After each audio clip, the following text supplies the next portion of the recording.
नमस्कार दोस्तों, स्वागत है आपका सहकार यूट्यूब चैनल के इस ताजा अंक में। आज हम चर्चा करेंगे राष्ट्रीय सहकारिता नीति 2025 पर। एक ऐसी नीति जो भारत में सहकारिता आंदोलन को नई दिशा, नई ऊर्जा और वैश्विक प्रतिस्पर्धा का सामर्थ्य देने के उद्देश्य से तैयार की गई है।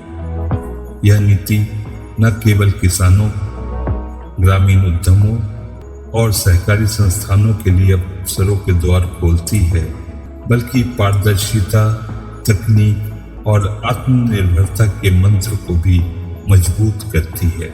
आइए समझते हैं कि यह नीति हमारे सहकारी ढांचे को किस तरह भविष्य के भारत को तैयार करती है। जैसा कि इस चैनल के नाम से ही जाहिर है, इस चैनल पर सहकारिता संबंधित जानकारी दी जाती रही है। मैं आपका होस्ट अभिजीत गांगुली हर बार की तरह आपको लिए चलता हूँ डॉक्टर अजय कुमार अलंकार जी के पास, जो उपरोक्त विषय पर आपको विस्तृत जानकारी देंगे। धन्यवाद। नमस्कार, मैं उपस्थित हूँ आपके समक्ष एक नए अंक के साथ। विगत 8 अंकों में मैंने आपसे राष्ट्रीय सहकारिता नीति 2025 की विस्तृत व्याख्या की थी, परंतु कई क्षेत्रों से यह अनुरोध प्राप्त हुआ है कि राष्ट्रीय सहकारिता नीति को एक ही अंक के माध्यम से प्रस्तुत किया जाए ताकि उसे समझने और आत्मसात करने में सुविधा हो सके। आपकी सहूलियत को ध्यान में रखते हुए मैं इस अंक में राष्ट्रीय सहकारिता नीति की विस्तृत चर्चा करूंगा। हम सभी जानते हैं कि सहकारिता मानव जीवन की एक महत्वपूर्ण अवधारणा है। इसमें भारत, खासकर ग्रामीण भारत की विकास की कुंजी छिपी हुई है। सन 1904 ईस्वी में सहकारी साख समितियां अधिनियम पारित होने के साथ ही भारत में सहकारिता का वैधानिक सफर शुरू हुआ। भारत ने सहकारिता के महत्व को भली भांति समझा है और आज भारत में लगभग 8 लाख सहकारी समितियां निबंधित हैं। इनमें से 2 लाख सहकारी साख समितियां हैं और 6 लाख गैर सहकारी समितियां हैं। गैर साख सहकारी समितियां मुख्यतः आवासन, डेयरी, श्रमिक, चीनी, स्वास्थ्य, उपभोक्ता, विपणन, मात्स्यिकी, वस्त्र, सेवा, प्रसंस्करण, शिक्षा, वनोत्पाद आदि क्षेत्रों में सक्रिय है। भारत में सहकारी समितियों के सदस्यों की कुल संख्या 30 करोड़ है, जिसमें से लगभग 13 करोड़ लोग प्राथमिक कृषि साख समिति के सदस्य हैं। भारत में वर्ष 2002 में प्रथम सहकारिता नीति का प्रादुर्भाव हुआ था, परंतु विगत 22-23 वर्षों में देश दुनिया में काफ़ी बदलाव देखने को मिला है। भारत में ही 2011 ईस्वी में 97th कॉन्स्टिट्यूशन अमेंडमेंट एक्ट के द्वारा संविधान के अनुच्छेद 1C में सहकारी समितियों के गठन के अधिकार को भी मौलिक अधिकार के रूप में शामिल किया गया है। साथ ही देश के यशस्वी प्रधानमंत्री श्री नरेंद्र मोदी जी ने जुलाई 2021 में केंद्रीय सरकार में एक पृथक मंत्रालय के रूप में सहकारिता मंत्रालय का गठन किया है और इसका प्रथम मंत्री देश के यशस्वी गृह मंत्री श्री अमित शाह जी को बनाया है। प्रधानमंत्री ने सहकार से समृद्धि का संकल्प व्यक्त किया है। भारत सरकार ने सहकारिता मंत्रालय के गठन के साथ ही सहकारी समितियों को सुदृढ़ बनाने के लिए कई पहल किया है, जिसमें सहकारी समितियों के सुदृढ़ीकरण हेतु किए गए पहल, सहकारी समितियों के लिए आयकर नियम में किया गया बदलाव, सहकारी बैंकों के व्यवसाय में आ रही कठिनाइयों को दूर करना, सहकारी चीनी मिलों का सशक्तिकरण करना और राष्ट्रीय सहकारी विकास निगम तथा केंद्रीय निबंधक कार्यालय द्वारा सहकारी समितियों को मजबूती प्रदान करने के लिए उठाए गए विभिन्न कदम हैं। इन सभी को गवर्नमेंट ऑफ इंडिया इनिशिएटिव के नाम से जाना जाता है। परिवर्तन केवल भारत के स्तर पर ही देखने को नहीं मिला है, वैश्विक स्तर पर भी व्यापक परिवर्तन हुए हैं। वैश्वीकरण, उदारीकरण, सूचना और प्रौद्योगिकी के क्षेत्र में हुई प्रगति, संचार क्रांति आदि ने दुनिया को लगभग बदल कर रख दिया है। इतना ही नहीं, हमारे देश भारत में ग्रामीण क्षेत्र में सड़क, आवासन, दूरसंचार, बिजली, शौचालय, शिक्षा, स्वास्थ्य आदि के क्षेत्र में आमूल-चूल परिवर्तन हुए हैं। इससे ग्रामीण जनमानस में एक नई आशा का संचार हुआ है। ग्रामीण जनमानस खासकर युवाओं की बढ़ती आकांक्षाओं की पूर्ति के लिए आवश्यक हो गया है कि ग्रामीण अर्थव्यवस्था को और भी मजबूत किया जाए और उसे एक विस्तृत बाजार से जोड़ा जाए। इस परिस्थिति में आवश्यक हो गया था कि वर्ष 2002 की सहकारिता नीति में आमूलचूल परिवर्तन किया जाए।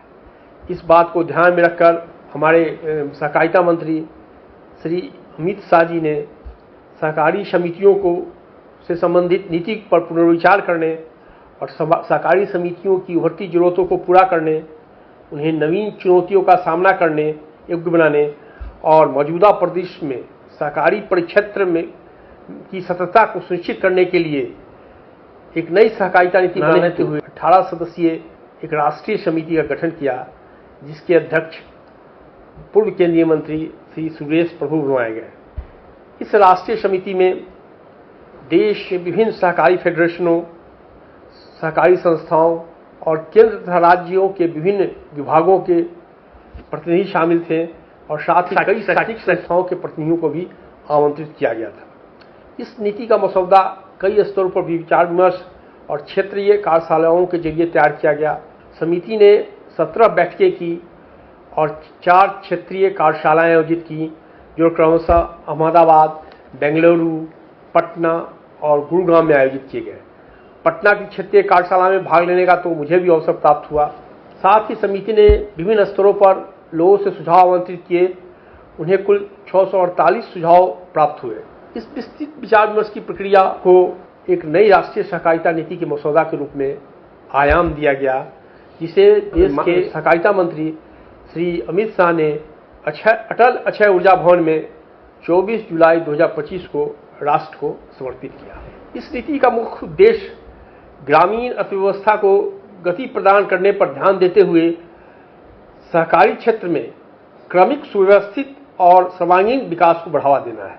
यह संकटग्रस्त वर्तमान आर्थिक व्यवस्था के लिए एक मजबूत विकल्प प्रदान करता है और ऐसा मॉडल विकसित करने की बात करता है जो आर्थिक विकास और सामूहिक कल्याण दोनों को प्राथमिकता दे। स्पष्टतः सहकारिता मंत्री ने राष्ट्रीय सहकारिता नीति को लोकार्पित करते हुए स्पष्ट कहा था कि अर्थव्यवस्था का यह वैकल्पिक मॉडल है जो हमारी अर्थव्यवस्था को मजबूती प्रदान करेगा और 2047 तक एक विकसित भारत बनाने के संकल्प को पूरा करने में सहयोग करेगा। और साथ ही यह भी परिकल्पना है इस सहकारिता नीति में कि 2034 तक जो राष्ट्रीय जीडीपी में सहकारी क्षेत्र का योगदान है उसे बढ़ाकर 3 गुना कर दिया जाए। इस पृष्ठभूमि के बाद मैं अब सहकारिता नीति पर विस्तृत चर्चा आपसे शुरू करता हूँ। ये सहकारी नीति 2025 के मिशन की प्राप्ति के लिए 6 रणनीतिक मिशन स्तंभ चिन्हित किए गए हैं। इनमें पहला है नींव का सशक्तिकरण, दूसरा है जीवंतता को प्रोत्साहित करना, तीसरा है सहकारी समितियों को भविष्य के लिए तैयार करना, चौथा है समावेशिता को बढ़ावा देना, पांचवा है नए और उभरते क्षेत्रों में विस्तार करना और छठा है सहकारी विकास के लिए युवा पीढ़ी को तैयार करना। हमें जानना चाहिए कि राष्ट्रीय सहकारी नीति के मिशन को आगामी 10 वर्षों में 6 रणनीतिक स्तंभों के माध्यम से प्राप्त किया जाना है और इसके लिए 16 उद्देश्यों को निर्धारित किया गया है। इन्हें 6 रणनीतिक स्तंभों के अंतर्गत सूचीबद्ध किया गया है। उदाहरण के लिए रणनीतिक स्तंभ 1 नींव के सशक्तिकरण के साथ 3 उद्देश्यों को निर्धारित किया गया है और फिर इन 3 उद्देश्यों की प्राप्ति के लिए अलग से कई रणनीतियां बनाई गई हैं। इसी तरह रणनीतिक स्तंभ 2 जीवंतता को प्रोत्साहित करने के साथ 2 उद्देश्य, सहकारी समितियों को भविष्य के लिए तैयार करने के साथ 2 उद्देश्य, समावेशिता को बढ़ावा देने और पहुंच का विस्तार के साथ 2 उद्देश्यों, नए और उभरते क्षेत्रों में विस्तार करने के साथ 2 उद्देश्यों और सहकारी विकास के लिए युवा पीढ़ी को तैयार करने के साथ 5 उद्देश्यों को सूचीबद्ध किया गया है। स्पष्ट है 6 मिशन स्तंभ के साथ 16 उद्देश्य जुड़े हुए हैं और प्रत्येक उद्देश्य के साथ कई रणनीतियां हैं जिनकी मैं आपसे विस्तृत चर्चा करूंगा। शुरुआत में करता हूं रणनीतिक मिशन स्तंभ 1, जिसका शीर्षक है नींव का सशक्तिकरण। यह लक्ष्य है कि सहकारी आंदोलन की नींव को मौजूदा चुनौतियों का सामना करके एक सक्षम वातावरण बनाकर और जमीनी स्तर तक सहकारिता का पहुंच सुनिश्चित करने के लिए उपलब्ध अवसरों का लाभ उठाकर सहकारी आंदोलन की नींव को और भी सशक्त किया जाएगा। अनुकूल विधिक और विनियामक संरचना का सृजन, किफायती वित्त तक पहुंच, सहकारिता में सहकार और भौगोलिक पहुंच में विस्तार के माध्यम से इस लक्ष्य को प्राप्त किया जाएगा। इसके अंतर्गत प्रथम उद्देश्य है समयबद्ध सुधारों के माध्यम से अनुकूल विधिक और विनियामक माहौल निर्मित करके सहकारी समितियों में स्वायत्तता, पारदर्शिता, सुगम व्यवसाय, सुशासन को बढ़ावा देना तथा उन्हें समान अवसर प्रदान करना। इस उद्देश्य की प्राप्ति के लिए कई रणनीतियां निर्धारित की गई है। जो प्रथम उद्देश्य है उसके साथ कई रणनीति जुड़ी है। पहली रणनीति है स्वायत्तता, सुगम व्यवसाय में वृद्धि और सुशासन को बढ़ावा देने के लिए राज्यों, संघ शासित प्रदेशों को अपनी संबंधित सहकारी सोसाइटी अधिनियमों और नियमावली में यथोचित संशोधन करने के लिए प्रेरित करना, जिससे स्वायत्त कार्य प्रणाली और सदस्यों द्वारा लोकतांत्रिक नियंत्रण सुनिश्चित हो सके तथा सहकारी समितियों द्वारा समयबद्ध और पारदर्शी तरीके से सेवाओं की डिलीवरी की जा सके एवं निदेशक मंडल और पदधारियों का स्वतंत्र और निष्पक्ष निर्वाचन सुनिश्चित हो सके। साथ ही साथ भर्ती की पारदर्शी प्रक्रियाएं भी सुनिश्चित हो सके एवं लोकतांत्रिक, पारदर्शी और डेटा आधारित निर्णय लेना भी सुनिश्चित हो सके। यह प्रथम उद्देश्य की प्राप्ति की रणनीतियां हैं। अब मैं उदाहरण यहाँ देना चाहूँगा। उदाहरण के लिए जो प्रथम उद्देश्य है उसकी दूसरी रणनीति यह है कि राज्यों एवं संघ शासित प्रदेशों को अपने संबंधित सहकारी सोसाइटी अधिनियमों, नियमावली और सहकारी समितियों की विधियों में पर्याप्त रूप से संशोधन करके विद्यमान सर्वोत्तम प्रावधानों को शामिल करने के लिए प्रेरित किया जाए। इसलिए इसके अतिरिक्त किसी भी राज्य, संघ शासित प्रदेशों की सहकारी सोसाइटी अधिनियम और नियमावली में विद्यमान या भारत के बाहर प्रचलित बेस्ट प्रैक्टिसों को संकलित करने के लिए प्रेरित किया जाए। उदाहरण के लिए मैं यहाँ बहुराज्य सहकारी समिति अधिनियम 2002 का संदर्भ देना चाहूँगा, जिसके अंतर्गत cooperative rehabilitation, reconstruction and development fund की व्यवस्था की गई है। साथ ही कोऑपरेटिव ओम्बड्समैन का पद सृजित करने को कहा गया है और एक कोऑपरेटिव इंफॉर्मेशन ऑफिसर के अपॉइंटमेंट की भी बात कही गई है। अब मैं तीसरी रणनीति की चर्चा करता हूँ। तीसरी रणनीति यह है कि राज्यों को अपनी राज्य सहकारी नीति को इस प्रकार से तैयार करना है या जो तैयार सहकारी नीति है उसमें सुधार करना है, जिससे सहकारी समितियों के विकास के साझा लक्ष्यों की पूर्ति के लिए राज्य और केंद्र सरकार दोनों मिलकर काम कर सके। अर्थात केंद्र ने जो सहकारी नीति को दिया है उसी के आलोक में राज्य अपनी सहकारी नीति को तैयार करें और उसका ढांचा इस तरह से खड़ा करें कि राज्य और केंद्र के बीच सहकारी समितियों, सहकारी परिक्षेत्र के विकास के लिए अनुकूल वातावरण तैयार हो सके।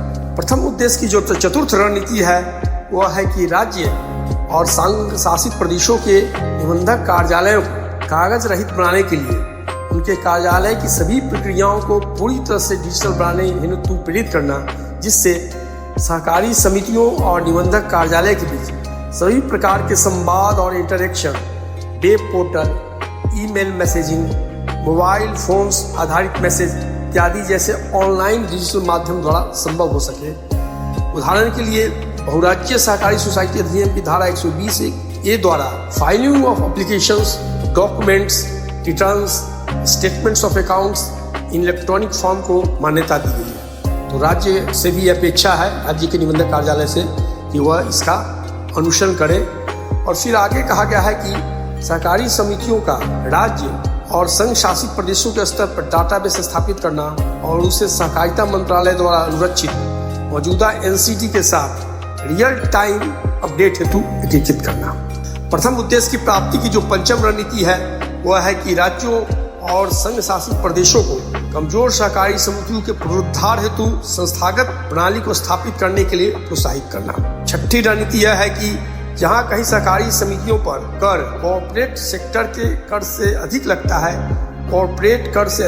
है, वहां उसे घटाकर कॉर्पोरेट कर के बराबर करना और सहकारी समितियों को कॉर्पोरेट सेक्टर के उपलब्ध सेक्टर विशिष्ट वित्तीय प्रोत्साहनों और रियायतों के लिए पात्र बनाना। सप्तम रणनीति यह है कि सरकार के समग्र दृष्टिकोण के आधार पर सहक्रिया हेतु सहकारी समितियों से संबंधित केंद्र, राज्य सरकारों के विभिन्न मंत्रालयों और विभागों द्वारा कार्यान्वित विभिन्न कार्यक्रमों और योजनाओं का अभिसरण अर्थात कन्वर्जेंस करना। कन्वर्जेंस का एक उदाहरण विश्व की सबसे बड़ी विकेंद्रीकृत अन्न भंडारण योजना में देखा जा सकता है। अब जो अष्टम रणनीति है वह है कि जमीनी स्तर पर कार्यान्वित की जा रही सरकार की विभिन्न योजनाओं के लिए प्राथमिक कृषि शाख समितियों को कार्यान्वयन एजेंसी के रूप में निर्दिष्ट कर उनकी भूमिका को सशक्त करना और बेहतर प्रदर्शन करने वाले प्राथमिक कृषि शाख समितियों को प्रोत्साहित करना। नवम रणनीति यह है कि सहकारिता की भावना पर आधारित स्वस्थ प्रतिस्पर्धा और सर्वोत्तम सहकारी समितियों से सीखने की भावना को बढ़ावा देने के लिए सेक्टरवार और राज्यवार सहकारी समितियों की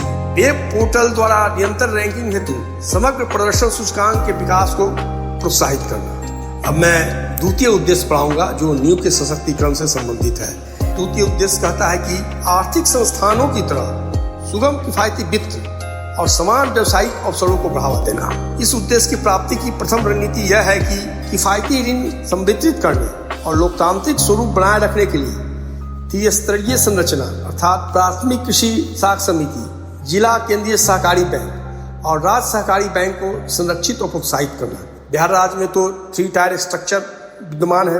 अन्य राज्यों की बात हम करें तो कई राज्यों ने 2 टायर स्ट्रक्चर सिस्टम को अपना लिया है, लेकिन नई राष्ट्रीय सहकारी नीति 3 टायर स्ट्रक्चर पर जोर दे रहा है। द्वितीय रणनीति यह है कि सहकारी समितियों के माध्यम से वित्तीय समावेशिता, जिसे अंग्रेजी में हम फाइनेंशियल इंक्लूजन कहते हैं, वित्तीय समावेशिता की प्राप्ति को बढ़ावा देने के लिए राज्यों संघ शासित प्रदेशों द्वारा संयुक्त रूप से कार्य करते हुए व्यवहार्यता के आधार पर अनकवर्ड प्रत्येक पंचायत में एक प्राथमिक कृषि शाख समिति, प्रत्येक जिला में एक जिला केंद्रीय सहकारी बैंक और प्रत्येक शहरी क्षेत्र में एक शहरी सहकारी बैंक की स्थापना को प्रोत्साहित करना। हमारे यहाँ भी कई ऐसे जिला हैं जो केंद्रीय सहकारी बैंक से आच्छादित नहीं है और अर्बन कोऑपरेटिव बैंक की तो संख्या बहुत कम है। राष्ट्रीय सहकारी नीति 2025 प्रत्येक जिला में एक केंद्रीय सहकारी बैंक और प्रत्येक शहर में एक शहरी सहकारी बैंक की स्थापना का उल्लेख करता है। तृतीय रणनीति यह है कि सहकारी बैंकों को वायबिलिटी के आधार पर नई शाखाएं खोलने और फाइनेंशियल प्रोडक्ट्स तथा सर्विसेज में विविधीकरण द्वारा अपनी उपस्थिति बनाने के लिए पहुंच और दायरा में वृद्धि करने के लिए प्रेरित करना। चौथी रणनीति यह है कि सहकारी बैंकों के विभिन्न स्तरों के बीच सहयोग बढ़ाने के लिए राष्ट्रीय स्तर पर शीर्ष सहकारी बैंक के गठन को बढ़ावा देना ताकि उनकी वास्तविक क्षमता का दोहन किया जा सके और समर्थन, क्षमता निर्माण, व्यवसायिक अवसर आदि प्रदान किया जा सके। पंचम रणनीति यह है कि बेहतर ग्राहक अनुभूति, बेहतर प्रचालन क्षमता अर्थात इम्प्रूव्ड कस्टमर एक्सपीरियंस। पंचम रणनीति की मैं चर्चा कर रहा था कि यह बेहतर ग्राहक अनुभूति, इम्प्रूव्ड कस्टमर एक्सपीरियंस, बेहतर प्रचालन क्षमता, इनहेंस्ड ओरिएंटल एफिशिएंसी और जोखिम और धोखाधड़ी निवारण हेतु सहकारी शाख और बैंकिंग सेक्टर को सशक्त साइबर सुरक्षा रणनीति के लिए डिजिटल प्रौद्योगिकियों को स्वीकार करने हेतु प्रोत्साहित करता है ताकि विभिन्न स्तरों के सहकारी बैंकों के लिए कॉमन सॉफ्टवेयर, ग्रामीण सहकारी बैंकों के लिए साझा IT इंफ्रा प्रदान करने हेतु एक मजबूत संस्थागत व्यवस्था का निर्माण किया जा सकता है। षष्ठ रणनीति यह है कि शहरी सहकारी बैंकों के लिए हाल ही में स्थापित अम्ब्रेला संगठन national urban cooperative finance and development corporation को अर्बन कोऑपरेटिव बैंक को मजबूती प्रदान करने की दिशा में काम करने के लिए प्रोत्साहित करना, जिसके लिए कई तरीके सुझाए गए हैं। पहला तरीका है कि UCPS के ग्राहकों को आधुनिक बैंकिंग अनुभव प्रदान करने के लिए कॉमन टेक्नोलॉजी प्लेटफॉर्म का विकास करना और उसका पेशेवर प्रबंधन करना, साथ ही अर्बन कोऑपरेटिव बैंक की इक्विटी को सब्सक्राइब करना एवं अर्बन कोऑपरेटिव बैंक की अल्पकालीन तरलता के लिए सहायता करना, उसका जो लिक्विडिटी हो उसमें सहयोग करना एवं ग्राहकों की सुरक्षा और नैतिकता, समानता एवं प्रोफेशनलिज्म को बढ़ावा देने के लिए नियमों और विनियमों को तैयार करना तथा उन्हें लागू करने के लिए RBI से सेल्फ रेगुलेटरी ऑर्गेनाइजेशन का दर्जा प्राप्त करना। षष्ठम रणनीति यह है कि सहकारी कारोबार करने के लिए पात्र बनाने हेतु सहकारी बैंकों को सशक्त करने में सहयोग करना। सहकारी बैंकों को इस तरह से सशक्त किया जाए सरकारी कारोबार भी कर सके। वैसे अभी तो सरकारी कारोबार जैसे ट्रेजरी बैंक तो हमारा SBI है, लेकिन नई सहकारी नीति सहकारी बैंकों को भी सशक्त बनाने की दिशा में दिशा निर्देश जारी करती है।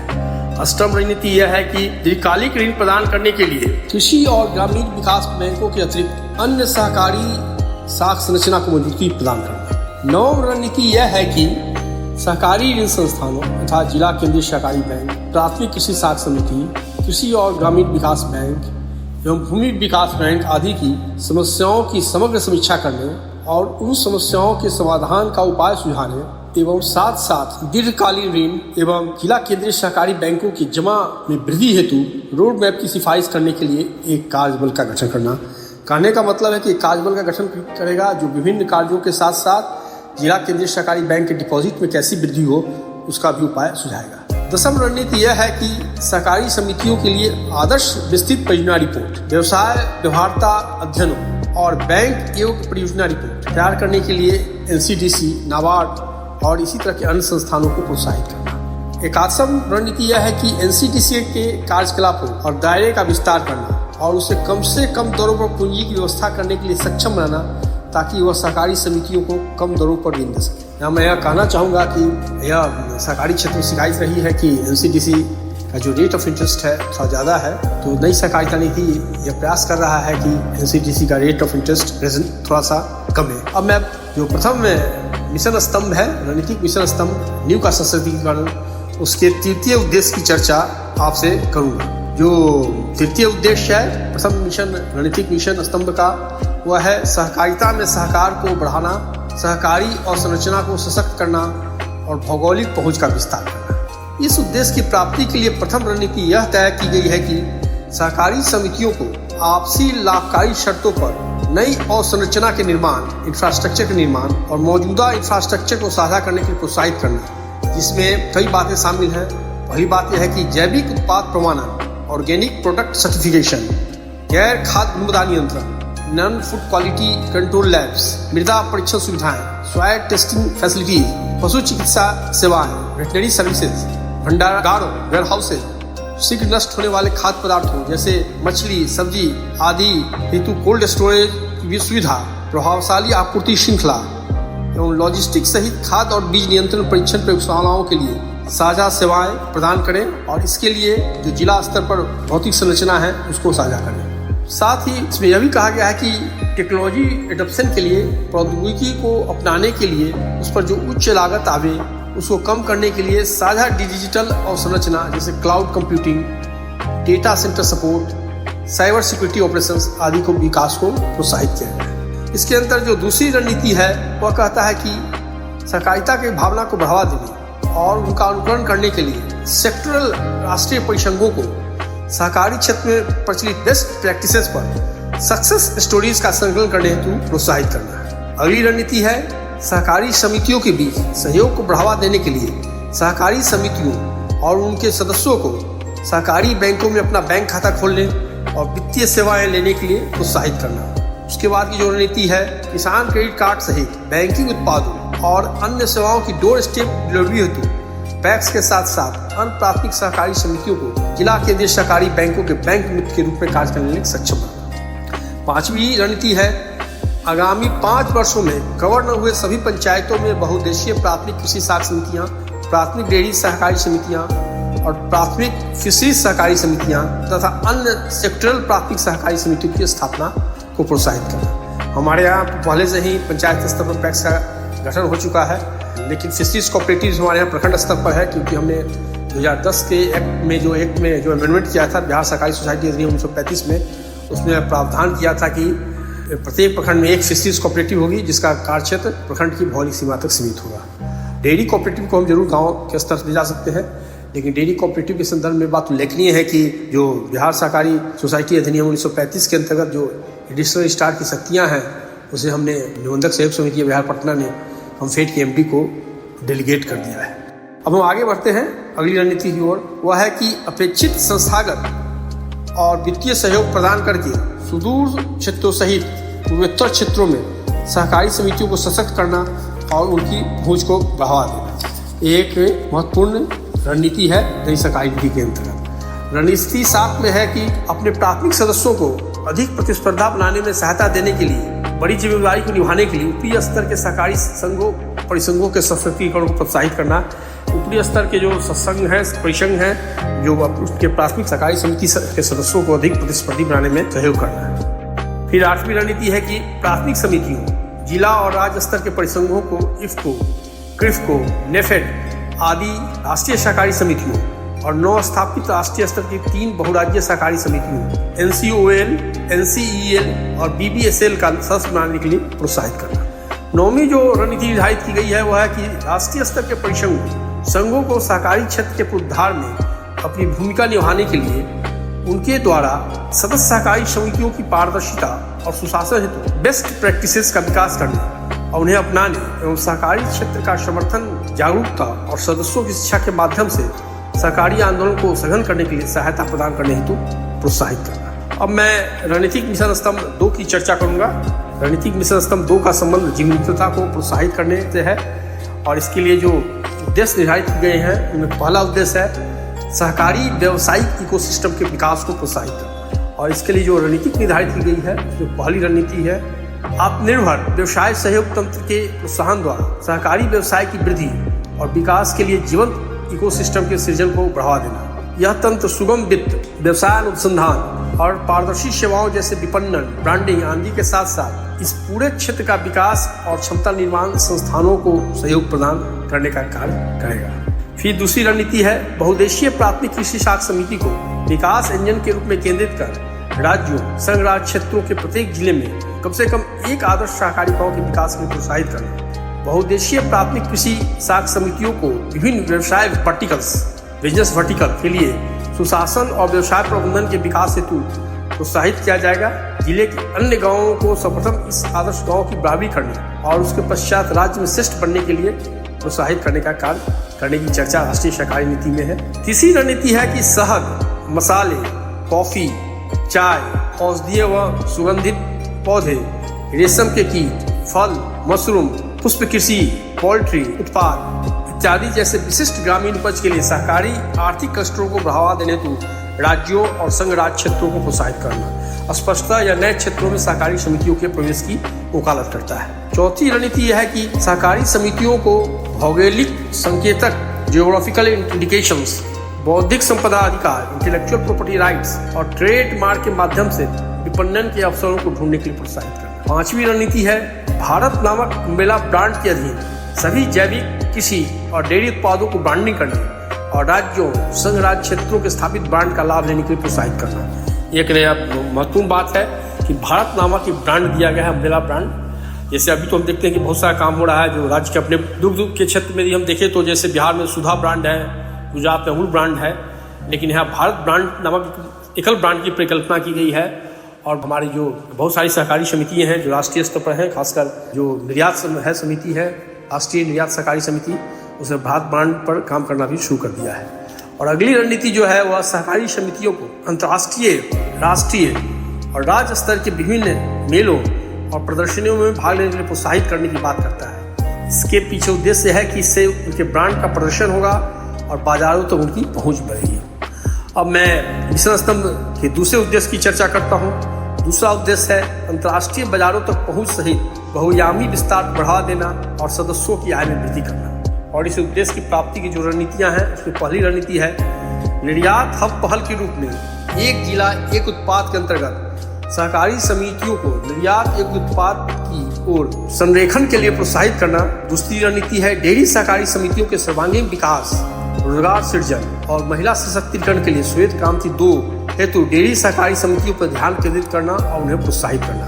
हम सभी को मालूम है कि भारत सरकार ने श्वेत क्रांति 2 को लॉन्च कर दिया है, जिसके अंतर्गत दूध का उत्पादन 50% बढ़ाने की बात है और दूध के कलेक्शन पर भी जोर दिया गया है। तीसरी रणनीति है कि ऐसे क्षेत्र जहां मत्स्य पालन आजीविका का मुख्य स्रोत हो, वहां उन जिलों में जहां अवसंरचना कमजोर है वहां मत्स्य बीज उत्पादन सहित फिशरीज कोऑपरेटिव सोसाइटी के प्रोत्साहन पर बल देना। अगली रणनीति है जैविक उत्पाद बाजार में अग्रणी बनाने के लिए सहकारी क्षेत्रों को प्रोत्साहित करना। और हम सभी जानते हैं कि भारत सरकार ने राष्ट्रीय स्तर पर एक जैविक निर्यात सहकारी समिति का गठन भी कर दिया है। पांचवी रणनीति है अंतर्राष्ट्रीय बाजारों में सहकारी क्षेत्र के उत्पादों के निर्यात को प्रोत्साहित करना और देश के कुल निर्यात में सहकारी क्षेत्र की हिस्सेदारी बढ़ाना। यहाँ भी मैं स्पष्ट करना चाहूंगा कि भारत सरकार ने एक राष्ट्रीय सहकारी निर्यात समिति लिमिटेड का भी गठन किया है जो विभिन्न सहकारी सामानों के निर्यात का कार्य कर रहा है और वह भी भारत ब्रांड को प्रश्रय दे रहा है। छठी रणनीति है प्राथमिक सहकारी समितियों के किसान सदस्यों के माध्यम से मोटे अनाज अर्थात मिलेट्स के उत्पादन को प्रोत्साहित करना और खाद्य एवं पोषण सुरक्षा तथा इसे नियमित आहार का एक प्रमुख हिस्सा बनाने में लोकप्रिय करने के लिए नेफेड, NCCF आदि जैसे राष्ट्रीय सहकारी समितियों को इनकी खरीद हेतु प्रोत्साहित करना। अगली रणनीति है कृषि पद्धति में अर्थात क्रॉप पैटर्न में परिवर्तन करके सहकारी समितियों के किसान सदस्यों द्वारा दलहन, तिलहन और मक्का के उत्पादन में वृद्धि करना तथा दलहन और तिलहन में देश को आत्मनिर्भर बनाने एवं आयात पर निर्भरता घटाने के लिए नेफेड, NCCF इत्यादि जैसी राष्ट्रीय सहकारी समितियों को इनकी खरीद हेतु प्रोत्साहित करना। विभिन्न जगहों पर तो नेफेड और NCCF द्वारा खरीद का कार्य किया भी जाता है। फिर अगली रणनीति है रणनीति 8, वह कहती है कि कच्चे तेल के आयात पर निर्भरता घटाने के लिए इथेनॉल ब्लेंडिंग कार्यक्रम को सहयोग देने हेतु सहकारी चीनी समितियों को मक्का सहित वैकल्पिक फीड स्टॉक का उपयोग कर इथेनॉल उत्पादन हेतु प्रोत्साहित करना। यह एक महत्वपूर्ण नीति है। रणनीति 9 है कि सदस्यों को आय को बढ़ाने के लिए पूंजी प्रवाह द्वारा मूल वर्धित उत्पादों के विनिर्माण सहित मौजूदा प्रसंस्करण क्षमताओं में वृद्धि हेतु प्रोत्साहित करना। रणनीति 10 है कि सहकारी समितियों के दायरे में कम से कम 50 करोड़ लोगों को शामिल करने के लिए आर्थिक संरचना का सृजन करने तथा भारतीय अर्थव्यवस्था में सहकारी क्षेत्र के योगदान को आगामी 10 वर्षों में 3 गुना करने का मार्ग प्रशस्त करने की सिफारिश करने के लिए कार्यबल का गठन करना। हम सभी जानते हैं कि वर्तमान में जो हमारी सहकारी समितियां हैं देश में लगभग 8 लाख उनकी सदस्य संख्या, जो हमारी सहकारी समितियां 8 लाख है उनकी सदस्य संख्या लगभग 30 करोड़ है। इस 30 करोड़ को बढ़ाकर 50 करोड़ करना है और जो सहकारी समितियों का योगदान है राष्ट्रीय क्षेत्र में भारतीय अर्थव्यवस्था में उसको 10 वर्ष में 3 गुना बनाने का लक्ष्य पूरा करने के लिए एक कार्यबल के गठन की सिफारिश नई सहकारी नीति में की गई है। अब मैं आपसे रणनीतिक मिशन स्तंभ 3 की चर्चा करूंगा। इसका उद्देश्य है रणनीतिक मिशन स्तंभ 3 का पहले जो विषय है वह है सहकारी समितियों को भविष्य के लिए तैयार करना। अब इसका उद्देश्य क्या है? पहला उद्देश्य है प्रभावशाली और पारदर्शी प्रबंधन के लिए प्रौद्योगिकी स्वीकरण को प्रोत्साहन देना और इसे प्राप्त करने के लिए जो रणनीति है इसमें पहली रणनीति है कि डेटा आधारित निर्णय लेने और बेहतर सेवा डिलीवरी के लिए कोऑपरेटिव स्टैक तैयार करना और उसे विकसित कराने में सहायता करना और उससे विकसित कराने में जो मदद करने की बात है उसका लक्ष्य यह है कि सहकारी समितियों में उच्च गुणवत्ता वाले डेटा का एकत्रण संग्रह हो और नवाचार तथा नई सेवाओं के सृजन के लिए हितधारकों को आसानी से उपलब्ध कराया जाए। इस स्टैक का विकास मौजूदा राष्ट्रीय सहकारी डाटाबेस के आधार पर किया जा सकता है जिसमें अन्य उपयुक्त डाटाबेस भी शामिल किए जा सकते हैं तथा वर्तमान में विकासाधीन कृषि स्टैक के साथ इसका एकीकरण किया जा सकता है जो अन्य बातों के अलावा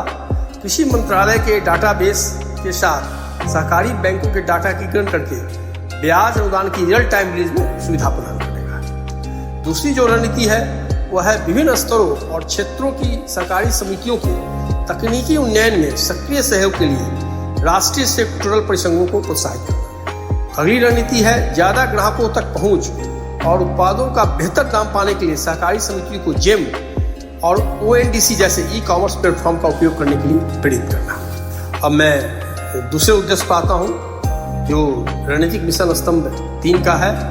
दूसरे रणनीतिक मिशन स्तंभ 3 का दूसरा उद्देश्य है सहकारी समितियों को सहकारी सिद्धांतों पर आधारित पेशेवर प्रबंधित आर्थिक इकाई में रूपांतरित करना। इसका जो उद्देश्य है उसकी प्राप्ति के लिए जो रणनीति है उसमें रणनीति 1 है उद्योग अभिमुखी शिक्षा और आवश्यकता आधारित क्षमता निर्माण के लिए समेकीकृत, मानकीकृत और गुणवत्ता के प्रति सजग राष्ट्रीय स्तर की संस्थागत संरचना के सृजन द्वारा सहकारी समितियों के संगठनात्मक प्रबंधन को पेशेवर बनाने हेतु प्रोत्साहित करना। इसे एक शीर्ष संगठन की स्थापना द्वारा प्राप्त करने का लक्ष्य निर्धारित किया गया है जो राष्ट्रीय स्तर के निकाय रूप में कार्य करते हुए संबद्धता द्वारा सहकारी क्षेत्र की सुविधा, सहकारी क्षेत्र की अनुपयुक्त सहकारी क्षेत्र की मौजूदा शिक्षा और प्रशिक्षण संस्थानों केंद्र के अखिल भारतीय नेटवर्क का सृजन करेगा और शिक्षकों की नियुक्ति, प्रवेश मानदंड, अध्ययन सूची, पाठ्यक्रम, परीक्षा इत्यादि को विनियमित करेगा। साथ ही सहकारी क्षेत्र के लिए युवा और योग्य श्रम बल की स्थायी और व्यापक आपूर्ति सुनिश्चित करेगा एवं कौशल संबंधी पाठ्यक्रमों के संचालन के लिए मौजूदा कौशल विकास केंद्रों संस्थानों के साथ यथोचित रूप से तालमेल बिठाएगा। साथ ही साथ सहकारी क्षेत्र की आवश्यकताओं को पूरा करने के लिए पाठ्यक्रम व अध्ययन सूची तैयार करेगा एवं सहकारी क्षेत्र में अनुसंधान और विकास का संचालन और प्रोत्साहन करेगा एवं सहकारी और निजी क्षेत्रों से प्रायोजित अनुसंधान ट्रैक चेयर की प्रथा के संस्थानीकरण का प्रयास करेगा। साथ ही सहकारी क्षेत्रों में केंद्रित और गुणवत्तापूर्ण शिक्षा, इंक्यूबेशन और अनुसंधान के लिए उत्कृष्टता केंद्रों का विकास करेगा एवं आवश्यकता आधारित सहायता प्रदान करने के लिए नए और उभरते क्षेत्रों में सोशल इंटरप्राइज इंक्यूबेटर्स को प्रोत्साहित करेगा। अब इसकी जो दूसरी रणनीति है वह है कि उच्च शैक्षणिक संस्थानों में सहकारिता केंद्रित पाठ्यक्रमों को प्रोत्साहित करना है। तीसरी रणनीति है कि सहकारी शिक्षा, कौशल विकास और सहकारिता के विभिन्न स्तरों एवं विभिन्न प्रकार के पाठ्यक्रमों में सहकार विशिष्ट गुणवत्तापूर्ण शैक्षणिक सामग्री को विभिन्न भारतीय भाषाओं में तैयार करने के लिए केंद्र एवं राज्य सरकारों के पास उपलब्ध सहकारी शिक्षा फंड और इससे संबंधित भारत सरकार के अन्य मंत्रालयों के पास उपलब्ध फंड के उपयोग को बढ़ावा देना। चतुर्थ रणनीति है कि प्रस्तावित संगठन द्वारा विभिन्न उद्देश्यों के लिए सहकारी क्षेत्र में नवाचार और इंक्यूबेशन को प्रोत्साहित करने हेतु संस्थागत प्रणाली की स्थापना में सहायता प्रदान करना। और इसमें जो उद्देश्य दिए गए हैं उसमें पहला उद्देश्य है स्थानीय संसाधनों और साधनों पर आधारित सतत और प्रगतिशील व्यवसाय आचरणों तथा प्रौद्योगिकी का विकास और प्रसार करना। दूसरा उद्देश्य है उभरते क्षेत्रों में नई सहकारी समितियों को इंक्यूबेट करना।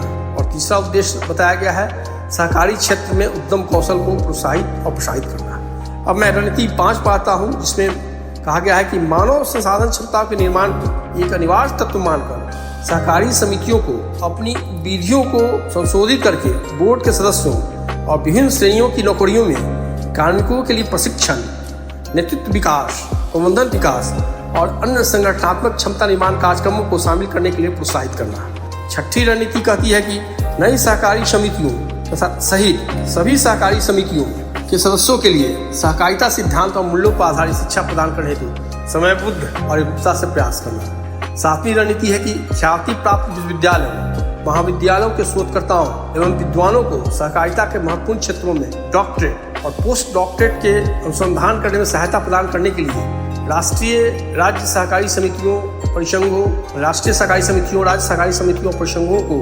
अनुसंधान फेलोशिप स्थापित करने के लिए प्रोत्साहित करना। आठवीं रणनीति है कि राष्ट्रीय और राज्य सहकारी समितियों, परिसंघों और संघों को जमीनी स्तर पर सहकारी लर्निंग सेंटर की स्थापना के लिए प्रोत्साहित करना। इन केंद्रों की बेहतर उपयोगिता सुनिश्चित करने के लिए इनमें क्षमता निर्माण और एक्सटेंशन कार्यकलापों के लिए स्थानीय भाषा का प्रयोग किया जाना चाहिए। नौवीं रणनीति है कि सदस्य सहकारी समितियों के प्रदर्शन का आकलन करने के लिए परिसंघों को मुख्य प्रदर्शन सूचकांक विकसित करने के लिए प्रोत्साहित करना।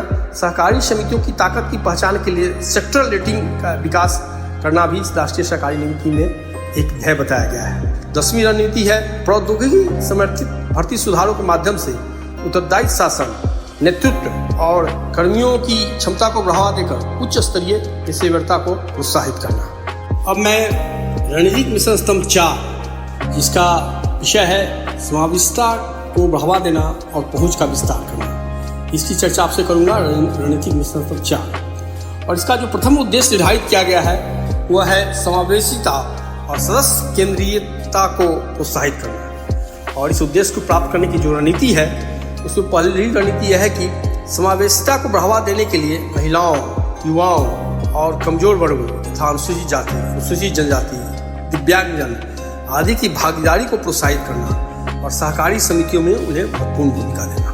रणनीति 2 है कि फिशरीज, डेयरी, हथकरघा, हस्तशिल्प, लघु वन उत्पाद जैसे क्षेत्रों में कमजोर और सीमांत वर्गों की सहकारी समितियों को बढ़ावा देना और उन्हें सशक्त बनाना। रणनीति 3 है कि कमजोर वर्गों आदि पर समूहित डेटा के विकास में सहयोग करना और लक्षित इंटरवेंशन हेतु राष्ट्रीय सहकारी डेटाबेस में शामिल करने के लिए अनुशंसा करना। फिर रणनीति 4 है कि सदस्यों को सशक्त बनाने पर ध्यान केंद्रित करते हुए विभिन्न स्तरों और सेक्टरों की सहकारी समितियों को निम्नलिखित हेतु मॉडल विधियां तैयार करने और उन्हें अपनाने के लिए प्रोत्साहित करना।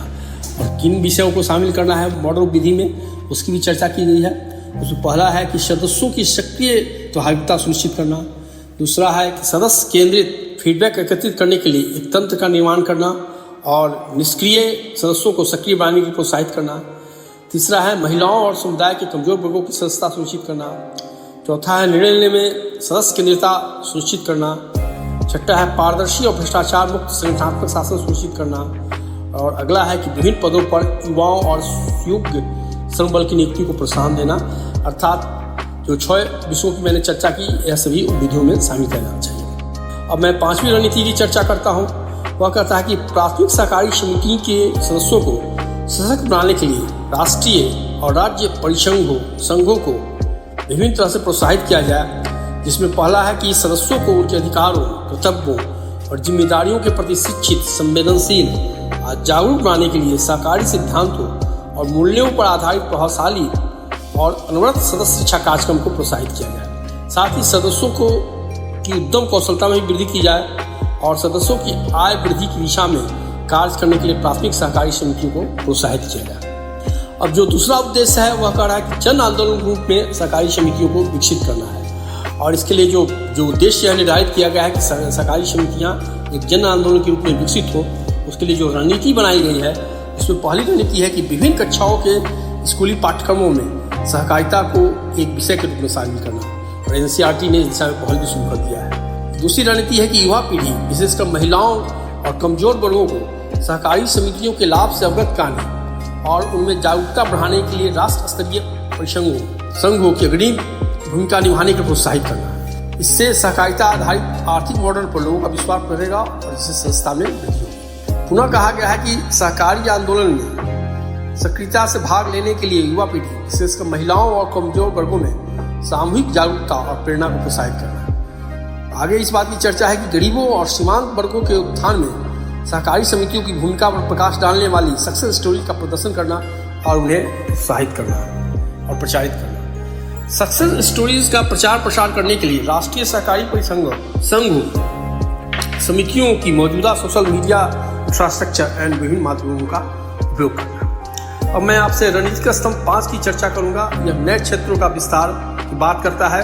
यह सहकारी समितियों में नए क्षेत्रों के लिए आयाम निर्धारित करता है और इस उद्देश्य की प्राप्ति करने की जो रणनीति है उसमें पहली रणनीति है कि प्राथमिक सहकारी समितियों को वायबिलिटी के आधार पर वित्तीय और परिचालनात्मक रूप में आत्मनिर्भर संस्थाओं में परिवर्तित करने के लिए बहुउद्देशीय बनाकर उन्हें प्रधानमंत्री जन औषधि केंद्र, गोदामों, कॉमन सेवा केंद्र, उचित मूल्य की दुकानों, LPG वितरण केंद्र, पेट्रोल डीजल रिटेल आउटलेट, प्रधानमंत्री किसान समृद्धि केंद्र, ग्रामीण नल जलापूर्ति योजना के अधीन प्रचालन और रखरखाव इत्यादि जैसे नए क्षेत्रों में प्रवेश करने को प्रोत्साहित करना। और यह हो भी रहा है कि पैक्सों को सशक्त बनाने के लिए भारत सरकार ने जो इनिशिएटिव लिए हैं उसके अंतर्गत यह काम चल भी रहा है।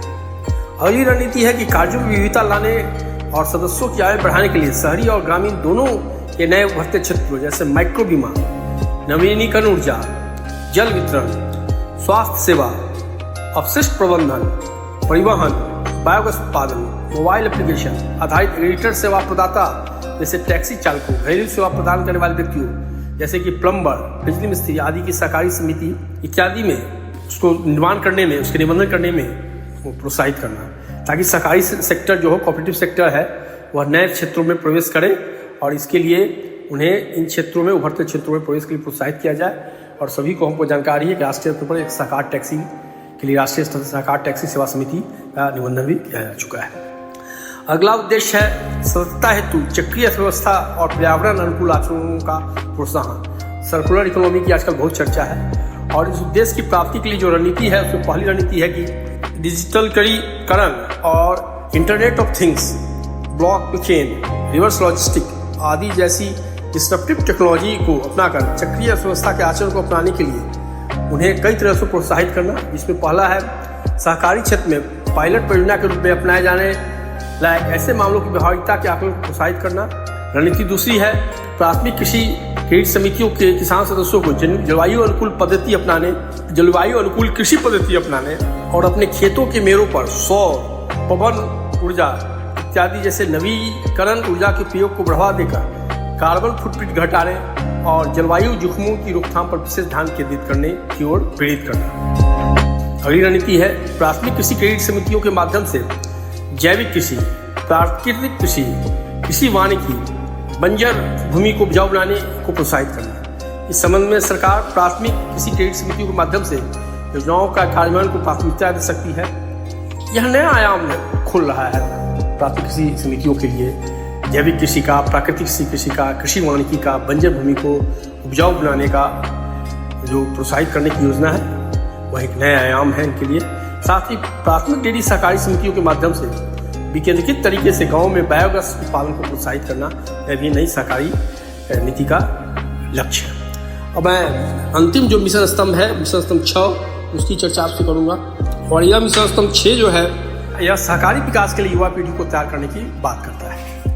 युवा पीढ़ी का सहकारी विकास के लिए युवा पीढ़ी को कैसे तैयार किया जाए, इसकी यह बात करता है। और इसके अंदर जो पहला उद्देश्य निर्धारित किया गया है वह है युवाओं, विशेषकर ग्रामीण और अर्ध शहरी क्षेत्र के युवाओं को सहकारी उद्यमों में दीर्घकालीन कैरियर अपनाने के लिए प्रेरित और प्रोत्साहित करना। और इस उद्देश्य की प्राप्ति के लिए जो पहली रणनीति है वह है सम्मेलनों, कार्यशालाओं, नाटकों, फिल्मों और वीडियो के माध्यम से सब विद्यालयों, कॉलेजों व सोशल मीडिया प्लेटफॉर्म पर सफलता की कहानियां साझा कर जिला स्तर पर युवाओं को राष्ट्रव्यापी आंदोलन से जोड़ना और उसे विकसित बनाने के लिए प्रोत्साहित करना। यह प्रस्तावित शिक्षा संगठन के माध्यम से किया जाएगा और यह राष्ट्रीय, राज्य परिषदों सहित राज्य स्तरीय सहकारी शिक्षा और प्रशिक्षण संस्थानों के सहयोग से इस पहल को आगे बढ़ाएगा। साथ ही सहकारी समितियों के प्रबंधन को पेशेवर रूप से पहुंचाने के लिए भावी सहकारी नेतृत्व के विकास को प्रोत्साहित करना। मानकीकृत दूसरा उद्देश्य के रूप में मैं आपसे चर्चा करूंगा। दूसरा उद्देश्य है कि मानकीकृत उच्च गुणवत्ता सहकार केंद्रित पाठ्यक्रमों के विकास और प्राधिकृत विषय वस्तु के निर्माण को प्रोत्साहित करना। और इसके लिए जो रणनीति है वह है, पहली रणनीति है कि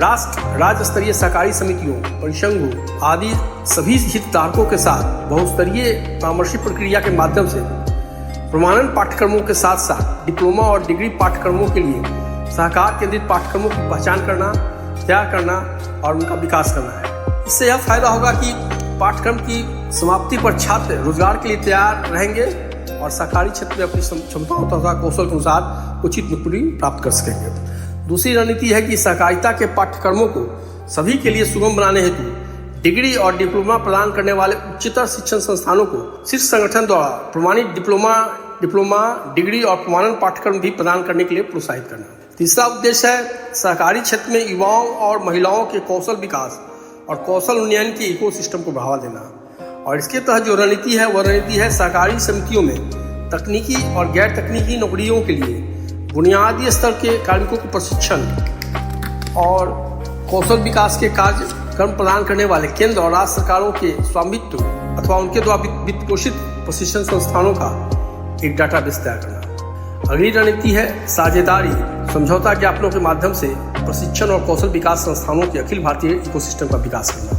तीसरी रणनीति है ग्रामीण और अर्धग्रामीण क्षेत्रों के युवाओं को सहकारी क्षेत्रों में रोजगार योग्य बनाने के लिए उन्हें वित्तीय और डिजिटल साक्षरता को प्रोत्साहित करना। अब मैं उद्देश्य 4 की ओर आता हूँ, जो कहता है कि सहकारी क्षेत्र में अंशकालिक विषय विशेषज्ञों, पार्ट टाइम रिसोर्स पर्सन्स, उत्कृष्ट शिक्षकों, अनुदेशकों, प्रशिक्षकों और अतिथि संकाय के रूप में सहकारी क्षेत्र में कार्यरत लोगों की पर्याप्त संख्या में उपलब्धता सुनिश्चित करना।